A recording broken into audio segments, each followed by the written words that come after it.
to Digital Dragons 2022. I apologize for the mirrored images. But yes, welcome back. I say welcome back because most of us are back in person. I couldn't be this year. I really hope to be next year. It seems like a whole lot of fun.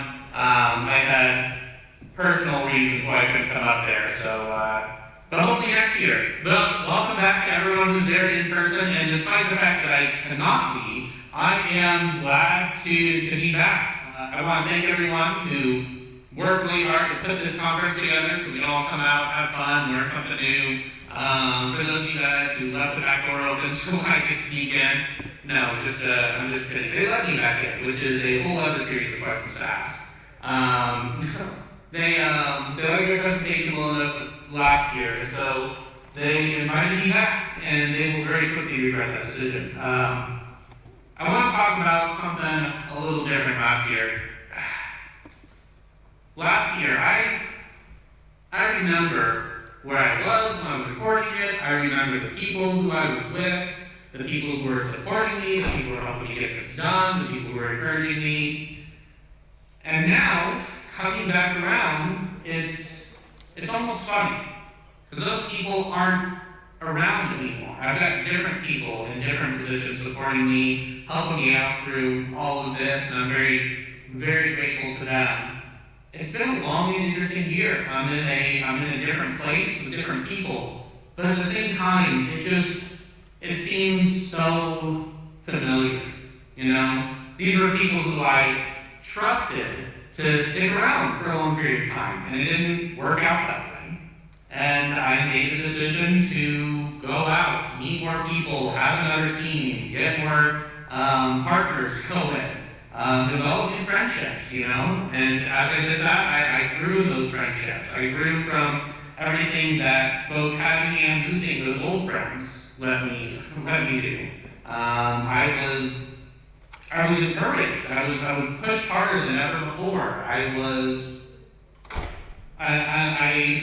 These new people became a part of the same way the memories of the old people did. And I got to share those memories and those abilities with people like me, people who came into my life and shared ideas and memories, and we were able to create, you know, a little community around that. And then we use that to try and help, to give back to other people, to teach, to coach, to volunteer, just doing little things that we can to take what people have given to us and give it back. And it's been just 1 year. And again, I remember standing here recording this conference for last year. And wow, it's been crazy. But you guys did not come here to hear me rant and reminisce about last year's conference. You guys came here to talk to me about this one. I saw a post the other day about how children's animation, animation genre is just for kids. Makes me roll my eyes every time. Same way that, superheroes are considered a genre. It's rising off the wall. For those of you guys who have seen the new Doctor Strange, for those of you guys who have seen the Ant-Man movies or Captain America Winter Soldier, you know that these are not a genre. They each maintain their own tropes for separate genres. The superheroes, I call a mode. It is an environment, for sure, that is different than a romance or a comedy, but they still maintain different aspects, like a heist series of films, or horror films, or spy films. They still maintain their own areas. Animation's the exact same way, except there's more of a medium. It doesn't matter whether you're making a movie about a panda who's learning kung fu, or a boy learning to ride his dragon. And if you don't get those references, you need to go back and watch those DreamWorks films. The Pixar films are well loved.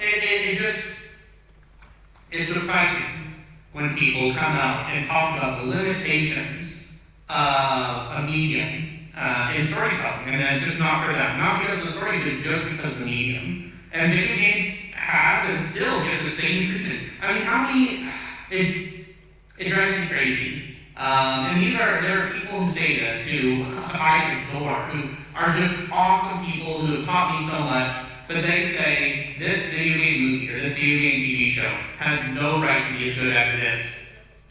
I'm sorry, that phrase doesn't make any sense to me. Because when you have a story, and the story is done right, it doesn't matter what the medium is, it doesn't matter what the source material is, it doesn't matter what the genre is, when it's done right, you're good to go.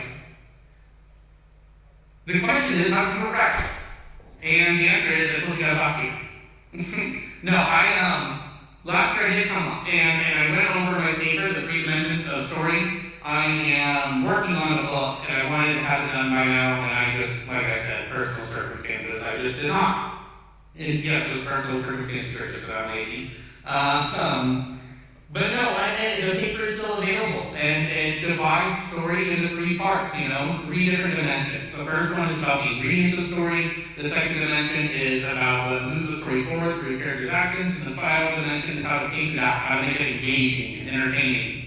And I divide narrative out into 3 parts, right? The world is what helps create the character. The character is what drives the story forward. And the story are the events that take place that end up coming back around and creating a new world for new characters. I mean, that's the definition of, it's not entirely the definition of transmedia. Transmedia is anything that takes place between multiple different medium. But at the same time, and that's why I don't call animation medium, because if you have an animated movie or a live-action movie, they don't necessarily consider that transmedia. Which is a shame, because the Marvel Cinematic Universe, before they were doing the Disney Plus TV shows, and yeah, Marvel in and of itself is a huge transmedia property, but the MCU, Universe 616, I think is what it is, yeah, it was just a universe before they started doing the TV shows. It wasn't technically transmedia, but it's such a shame because that universe is incredibly rich, no matter what other people say about the MCU. It is a shame, because the MCU is a masterclass in character development. It really is. Sure, the stories don't always end with the most moral or philosophical conflict. Sure, there's a blue beam in the sky, and the villains are not overly well developed. But when you look at it as a whole, it is very much a masterclass in character work. I mean, the entire MCU is all about Iron Man, and to see that growth and change, and it is absolutely fantastic. I'm not here to talk about the MCU, because otherwise we would be here all day long. But what I am here to talk about is not the structure. I did that last year. I told you guys everything you guys would need to know. I told you guys about all the ingredients. I told you guys about how to move the story forward. But the one thing I didn't really talk about was inspiration. I didn't talk about where you're supposed to get everything that you need for these stories. I did talk about what I consider to be the DNA of narrative. There are 4 key parts to it. There is an internal, an external, an active, and a reactive. And if you don't know what I'm talking about, again, that's last year's presentation, I only want to focus on 2 of those today. I want to talk about the internal and the external aspects. When it comes down to it, the external aspect is very much the fiction that takes place. It is very much the action, the comedy, the romance, everything that is not real within the fiction. I know that seems like very redundant, but that's the external aspect. It's the stuff that we greatly enjoy. But fiction isn't just not real. In fact, it's quite the opposite. Fiction is truth wrapped in a engaging package for us to greatly enjoy. Fiction isn't just not real, but it's got aspects of truth throughout. That is the internal aspect of narrative, as it is the truth behind the message that we are trying to share. C.S. Lewis said, a children's story that can only be enjoyed by children is not a good children's story in the slightest. He said that no book really worth reading at the age of 10, which is not equally and often far more worth reading at the age of 50 and beyond. I'm certain I butchered that quote big time. But what he's talking about is that there is something far deep within the story that if there's something that we can enjoy as a kid, that we can enjoy as an adult, if not even more so because we understand so much more of the hidden layers underneath, it's not a good story. So, I want to talk to you a little bit about the structure. Again, I'm not going to go in depth. We talked about last time. The human, the adventurer, the stranger, the guest, the master, the broken, and the hero. You have a character who is as they are. They start off with their habits. They start off in their area. This is what makes them who they are. The adventurer, something changes or there's something that's not enough. So they go out and they decide to make a choice. They decide to do something different. And they go out into a new world, a new adventure to make that difference for themselves. The stranger. This is where they're in a new area. This new area is new, but it's scary. It's something that they're lost in, something that they're not familiar with. It takes time and work to get to where they need to be. The next spot, which is the guest, which they're not familiar with. They've been invited into this world. They're now a part of it. But they still have a little ways to go. Because when you get to the next phase, the master, that's when they truly know what they're doing. That's when they complete autonomy within both the world that they left and the world that they're in now. Now this new world is their familiar world. This is the place that they know how to live and live well in. But that's not enough. The next spot is the broken. It took forever to get here. It has been an exhausting and long road, and at the end of the day, we could all use a little help. And at that point, the character is broken down to such a degree that they need that last bit of help to get through. And the last part is the hero. They're in a world that they're now familiar with, that they know how to get through, that they're okay, something is different. But there's still people back home that need to change too, that don't necessarily have the courage to go and do something different. And so it's up to the hero to go back from the area that they started their life in and make that change. That is their responsibility. It's part of every story, is going back and making things different for everyone else, taking what they've learned, taking the hard work they put in, and sharing that with everyone else. So just the same way that other people have gone and done after that. A lot of people critique the third Lord of the Rings film, the Return of the King, for being too long, the ending being too long. And I think that's just because we're so unfamiliar with this last concept of this hero, them going back and making that difference. We really didn't get to see that in Return of the King. Most movies, it's like after you defeat the villain, that's it.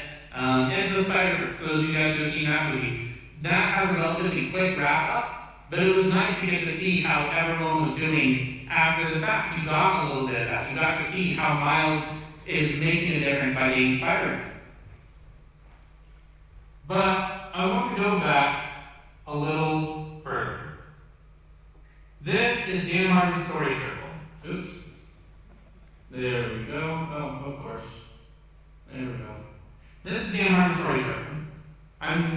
It's something that if you're a writer, a narrative designer, anything, you should be very familiar with. There are a lot of story structures out there, and I've gone through most of them. You can basically divide them down into two basic structures, the 3-act and the 5-act. The 3-act structures are character design. They're basically, you have a world you're familiar with, you go to a world you are not familiar with, and then you return back to the familiar world. These go all the way back to Joseph Campbell's Hero Without Faces for the hero's journey. Christopher Vogler simplified it into the writer's journey. And then Dan Harmon simplified it down into 8 steps. When I talk about the hero, the adventurer, the human, the broken, that is a simplified version of this. The other one is the 5-act structure. Again, I talked about this last year. It is all about the pacing. So you have the Asian story structures. The Japanese one is the one that is the name that I know of, and I'm still going to butcher it, but it's the Kisho Tenketsu.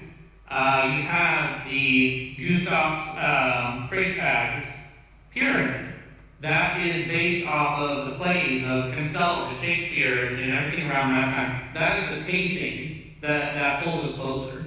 And you've got tons of other structures. You've got Blake Snyder's Beat Sheet. You've got tons of books, you really want to get into writing. A great place to start is YouTube. That's where I got started, and it is awesome. But I want to come back and I want to focus on this.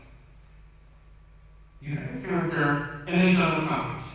This is the human that I refer to. But they want something. This is where they get ready to go out on an adventure. They enter an unfamiliar situation. This is where they're the stranger. They adapt to it. This is the guest. They get what they wanted. This is the hero. They've mastered the area. They can now attain what they want. They pay a heavy price for it. This is the broken. This is where there is a cost to everything. Pieces of themselves are missing. They've changed. They've lost something physical, mentally, emotionally. They return to their familiar situation. This is the hero, where they come back and then having changed. I really just left off that last part and I just completely stole the environment for it, just so that everyone else. But no, this is great. I grew up on the hero's journey. What was great about the hero's journey is it was so specific. It was very good to be able to find, to really outline everything. The problem is that it's so specific that it can be very restrictive. This, very open, which is great. The problem is that you can get to this point where you don't necessarily know, okay, this is so vague that I don't know what I'm really supposed to put in some of these spots. But what's great is that it's so big, you can put anything in these spots. The other thing that's great about this is that this works because you can take the Iron Man film and this could outline the Iron Man film. You can take a scene from the Iron Man film and this could outline a scene, an act, a segment. This could outline the Iron Man trilogy. This could iron out the phase 1 of the MCU. This could outline all the way up the Infinity Saga of the MCU. This entire outline can be done for everything from the largest universes to the smallest areas. And so, again, I love Heroes Without Bases. I greatly enjoy the writer's journey. I enjoy the meat sheet. I enjoy all of that. But when it comes down to the 3-act structure, the flexibility that this offers is great. The problem is, what does that mean to us? What does that mean when we are trying to figure out what we need to put in our books? I'm going to go completely off topic here. This is Eric Erickson's 8 stages of psychological development. You have here, at infancy, trust versus mistrust. This is where you have a connection with people, namely your parents, and you're able to tell that people, in some way, shape, or form, again, starting with your parents, but this is something that continues onward, people are trustworthy, right? You can depend on them. They'll help feed you and clothe you from a parental standpoint. They will play with you and engage you mentally and socially as you gain friends, emotionally as you gain romantic interests. The next stage, development in early childhood, is autonomy versus shame and doubt. This is agency. This is where you start being able to make your own decisions, make your own choices, have consequences, and realize that the consequences, you then have to make a decision of what to do next. This is where, kids start getting into trouble. They start touching the stove and they shouldn't, and they have to deal with the consequence of either their parents getting in the way or them dealing with the consequence of getting themselves burned. During the preschool years, you have initiative versus guilt. This is where, kids grow. This is where they start to learn new things. This is where they start to slowly, and just FYI, I'm very much butchering this. It is very much worth an in-depth study from someone who's not as stupid as I am to really get this stuff down. By the time you get to the regular school age of industry versus inferiority, this is all about how you are tested and encouraged. It's about how you fit in with everybody else in terms of your mental and social abilities. This is where you'll find friends who will validate you, who will give you the encouragement you need, as well as teachers who will push you to go farther. Adolescence is identity versus role confusion. I mean, this is a big thing in every freaking 80s movie, right? You don't know what clique you're supposed to be in with. You don't necessarily know what area you belong in. You're trying to figure out what that is, who you are. Young adulthood, you have intimacy versus isolation. This is obviously talking about intimacy in a very romantic sense, but the fact of the matter is that it's intimacy with any relationship. What level of mental intimacy do you have with your coworkers? How well are you guys able to talk through solutions and find plans for work? Emotional intimacy with a romantic partner, yes, absolutely. Physical intimacy with a romantic partner. But emotional intimacy also with friends. How do you match up your histories and your memories? How well do you guys understand each other based off of shared and lived experiences? Middle adulthood is generativity versus stagnation. This is all about what are you giving back. It can be as simple as having a kid and raising a child for the next generation, adding something to the world technologically, physically, I talked to you guys about how I used YouTube to start off my writing journey, all the things that have been left behind by other people. That's the kind of stuff we're talking about. At the end of the day, this is what I'm doing here. Everything that I've learned, I want to give back to. And then the final stage in maturity is ego integrity versus despair. That's basically just reflection. That is somebody coming in and saying, was my life, was everything that I did worth it? Was all the pain that I went through worth my happiness now? Did I give back enough for everything that I received? Is my life worth more than a zero sum? And that is the answer that anyone would tell you is yes. But this is the area where you make that decision, where you find out what's worth it, worthwhile. Or do you need to start going back around the circle again?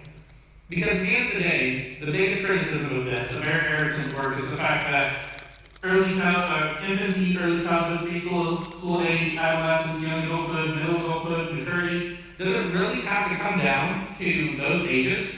I mean, can you take this thing and this is your whole life, but can't you also take this to a day? I mean, is there not a certain point where you have you trust your bed to keep you cozy in the morning, that you have to make a choice to get out of bed, that you have to go to work to learn a little bit at work, to be validated for the work that you've done, to allow that to be you at work, at school? I mean, you could have this for your education, you could have this for your career, you could have this for your hobbies, you could have this for your friends. This is not just a one-size-fits-all for just your life. This caters to many different things, which really just reminds me of the story circle.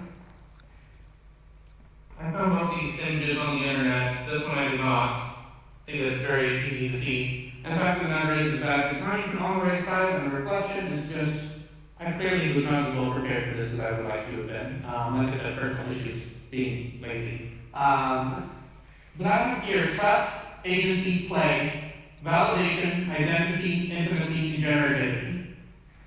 This is really what it all comes down to. The story circle that Dan Harmon put out, Erickson's 8 psychological stages. Again, I'm reading down to 7. I don't talk about reflection. I don't talk about change, because there's change and reflection in everything that you do. At no point do you make a huge decision and not think, wow, that was the dumbest thing that I've ever done in my life. I mean, it's just, it happens. For some of us, like me, more often than not. But I wanted to talk about where you're getting your inspiration from. You have a character in the beginning of your story who trusts his habits. They do the same thing every day. They wake up, they hang out with the same people, they're in the same village, they have the same family, they have the same friends, and then something happens. You can have something as horrific as Gladiator, where his family's taken out, all the way down to something as simple as Bilbo Baggins. It doesn't feel right. He wants more. That's where you get agency. You have a choice to make. Within that agency, Bilbo chooses to leave to do something else. In Gladiator, Maximus chooses to stand his ground, to fight back, and to a certain extent get revenge. Play. This is going to sound weird because this is the one that's not correctly out, but play is all about growth. You hear all these things about psychologists saying play is necessary for child development. It's necessary always. Always. This is the big thing. Video games are just for children, or video games work for this demographic, or this demographic is exhausting. It's play. There's psychological elements at play. I'm not a game designer, but getting away from the narrative side, there are psychological elements of play that make a game good. The reason why Undertale is better than most of the Call of Duty games. The reason why, you have Mario working out since the 1980s. I mean, the reason why Final Fantasy and Metal Gear have lasted since 1987. You have these psychological principles at work. Same thing is true in game design as it is in narrative development. This play is all about growth, and you see this when you get into a tutorial. The reason why P.O.L.L.E.N is loved is because it's like 80% tutorial, well-paced growth throughout the game. It's why in RPGs you level up. It's an essential aspect. And your characters do this as well. They get to a new environment, and they grow and learn in that new environment. Validation.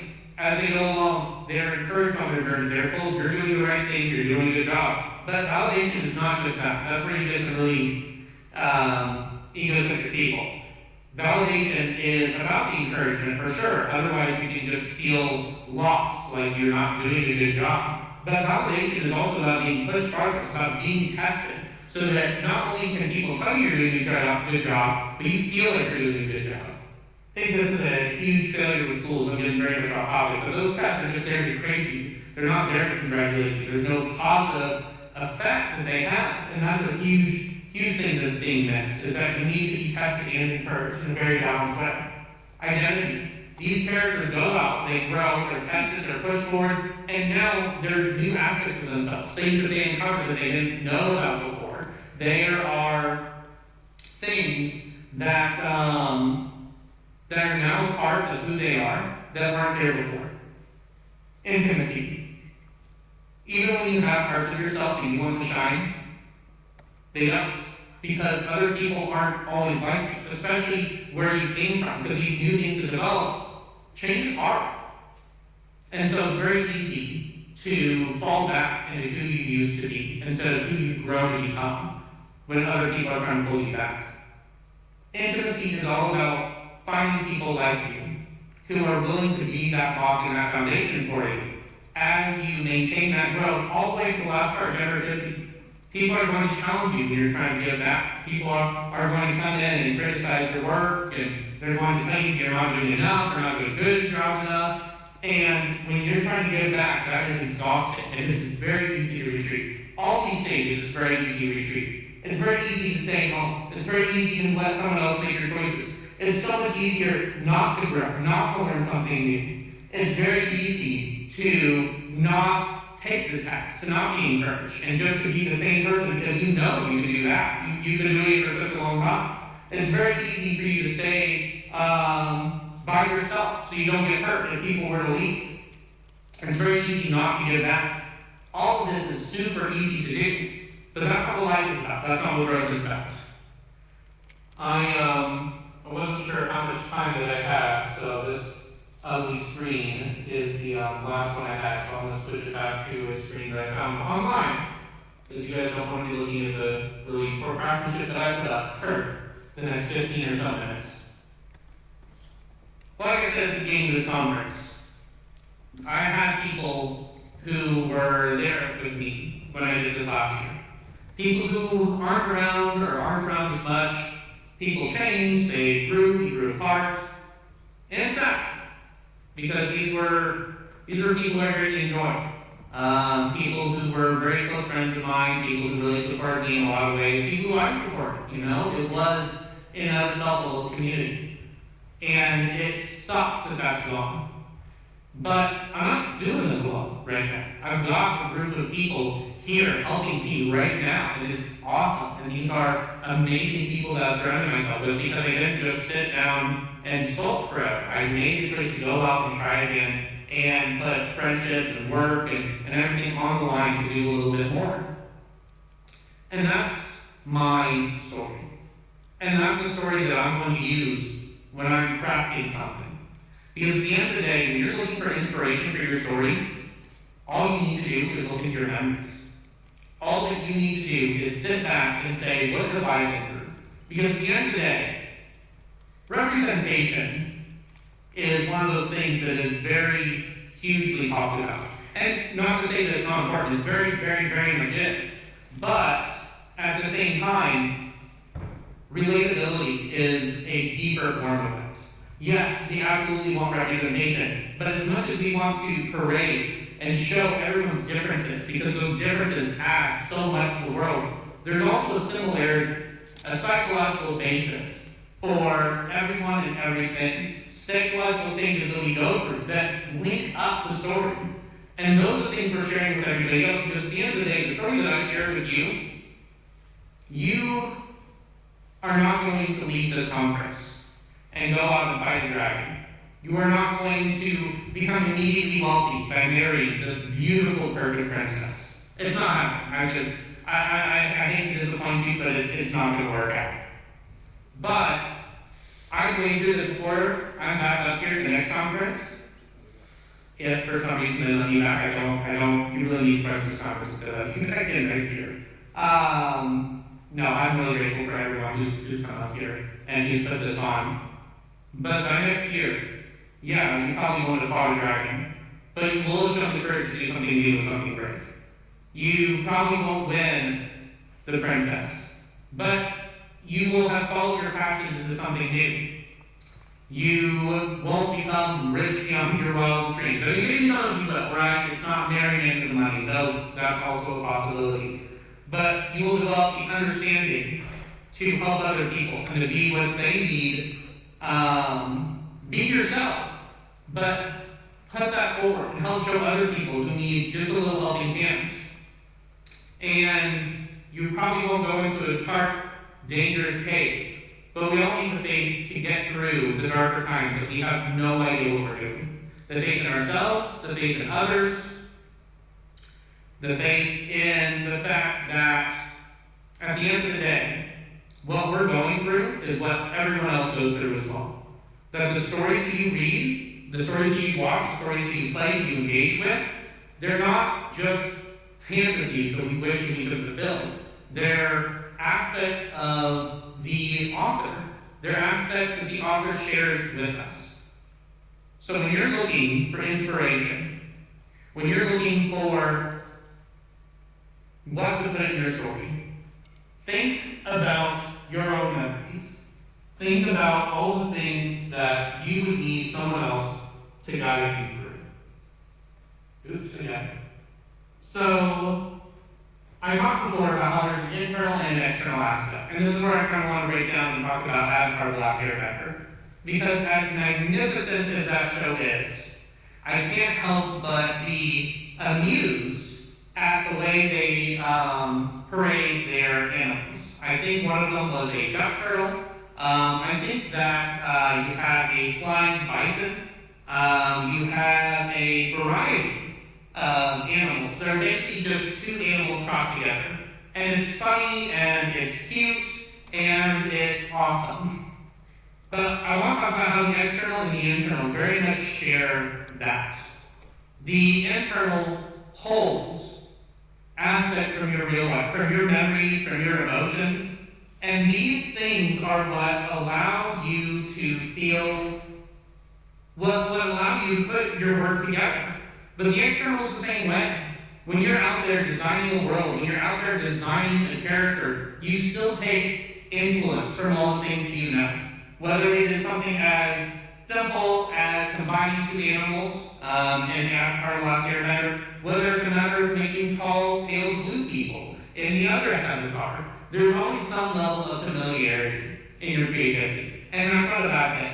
I worked with people before who said this is nothing like what you've ever seen. And that phrase is awful. Because you need to be able to connect with people. You need to have some level of familiarity to this. So when you're designing an alien world from scratch, when you're doing something that no one has ever seen, do they not still have some kind of grass, some kind of vegetation, some type of meat that they get to enjoy? Create something new and epic and awesome, yes, but don't feel like the familiarity is bad. It's good because it's what allows people to connect themselves with the real world. I'm not the biggest Harry Potter fan, so if that's enough to shut you guys out from everything I've said, I completely understand. But you have to admit, going to school as a wizard is one of those perfect examples. Because you've been to school, I've been to school, we've all done our homework, we've all been exhausted, we've all dealt with teachers, we've all done the work required for that growth. But to the best of my knowledge, none of us have done that to learn magic. But that's the fascinating thing. George Lucas' Star Wars movies are divisive. And no, I'm not talking about the sequels. I'm not talking about the prequels. I'm talking about episode 6. Everyone's got some sort of issue with that. And don't get me wrong, everyone's got some sort of issue with everything. But the thing that drew people in was how George took the familiarity, which, by the way, happy birthday as of, let's see, say, I think it was Saturday. I think he's 78 on Saturday, so happy birthday to him. But the familiarity that he took, can't pronounce that word right, that he took snow and made something awesome with it. That he took a forest and made something that people would love to visit. The fact that he took lava. The fact that people would be like fascinated to visit a lava planet shows how well he did a good job of taking the familiarity and bringing something new into the unknown. When you are looking to put together your story, don't look for something so far-fetched and something so out there. Because that just addresses your story up. That's what makes it interesting and engaging for sure. But without the things that ground it, without your own memories and thoughts and emotions that connect with other people, without the graphs that everyone's familiar with, no one's going to enjoy the ridiculously named blue, tall, bleeding, glowing blue, basically still grass on an alien planet. Exaggerate, make it cool, but don't forget the core of where all this came in from. I want to make sure I've got a little bit of time before I talk about this last thing. Yep, I've got just enough time. And for some reason I keep doing this habit. I want to talk to you one more time about narrative design. I want to talk to you really quick about narrative design. Because that's what I came in here to talk about, and I have done none of that at all. Narrative design is basically where you take, video games are the ones who monopolize the term. But the fact of the matter is it works for anyone. Because narrative design is designing the narrative. It's where you use the art direction. You're not going to sit here and put out an exposition piece that says, Emma was poor. No, don't do that. That's bad. What you want to do is you want to dress Emma up and send her to a town where she's wearing rags and everyone else is in purple robes. Everyone's going to know that Emma is poor. Emma probably didn't even know she was poor until she went to the next town over. You want to make sure that within narrative design, you are using your art, your mechanics, and your sound design to show things through. I mean, just using the leitmotifs and the sound turning, and I'm going to give you a really bad simplistic way to do this, but with a little bit more study, you can find way better ways. But taking a musical theme for a character and turning it to a minor instead of a major helps show that they are becoming less and less heroic as they go. After all, we talked about all of the things within those circles, but what happens when you fail? What happens when you don't get out of that? When you let other people make choices for you? What happens when you don't grow? What happens if you're either given too much praise or not enough praise? What happens when you don't give back? What happens? All of those spots are spots where you can fail. You don't have to have a hero story. Not every adventure that you and I are going to go on is going to be successful. It's just a matter of getting back up. So how does this translate back into narrative design in video games? You are going to have a lot of characters, a lot of world, a lot of mechanics, a lot of environments that you're going to go through. And the thing is that I'm not a big MMO fan. Coming from the narrative side, I'm just not a very big fan of blah, blah, blah, the god of blah, blah, blah, wants to destroy the entire world, and you can stop it by killing 5 rats. That's very mechanical, right? We want to show you that you can fight something, you can kill something, you can take something down. But they're not showing you a piece of yourself. So the next time you sit down to start working on a game, think about even the smallest NPC, even the small side character, and say, you're going to sit there and you're going to help them with one of those 7 stages. You're going to help them get out of bed.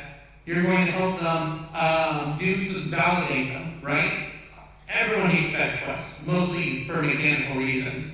But at the end of the day, if you're able to encourage the other character the way that you would want to be encouraged, that small twist, that teeny tiny thing will make that character more memorable. Because you recognize that in your own life. Everything you do needs to come from some kind of grounded source. Whether it's the external sides, the adventures and everything you're pushing out, down to the internal sides of how you make a difference between all your characters. So, when you leave the conference today, and you go back to work next week, just remember that all the memories that you've had, everything that you've done, everything that you pushed forward, is something that someone else has had to as well. And when you sit down at your desk, more than just being there to get paid, you are putting together a product that someone is going to one day go through and say, I needed that. I needed to know that I wasn't alone. I needed to have the answers. I needed someone to sit here and tell me that this is what you can do to get to where you need to be. I know this sounds very preachy, but there is, to an extent, a certain responsibility that telling the story has. Because at the end of the day, you're not, we're creating a fiction. Yes, we're developing something for people to enjoy. Yes, we're developing something to make someone else $1 billion. But at the end of the day, we're telling our story. We are helping someone get past a certain point in their life. We are giving someone the opportunity to know that they're not alone. And that gives a lot more power to the job that you guys are going to go and do than you realize. And I hope that that's encouraging to you. I hope that it's encouraging to you to know that there is so much more importance than you'll realize, than anyone would give you credit for. That it's important for this job to continue, for this job to be done right, so that you can give other people the ability and encouragement to get through their lives. Thank you guys for sitting through this lecture with me. I hope you guys enjoy the rest of your conference. I hope that this is meaningful to you in some way. Give me just 1 second. I have 60 seconds. If you're through a hard time right now, if you're struggling with something else, if there's some spot in life that you feel stuck at, go watch a movie that maybe one you've already seen before, maybe one you haven't. And think about what the character's going through. And see if that measures up for you what you're going through. Because that, right there, could actually help make a difference in your life as well. So as much as I'm here to help us encourage other people, don't forget that that is there for you as well. I hope you guys have a great conference. I hope you guys enjoy getting back into the drive of work after having some time off, getting to come out here and hang out with all of us. And I hope to meet many of you in person next year. Thank you so much for listening to me ramble, and I hope that this helps.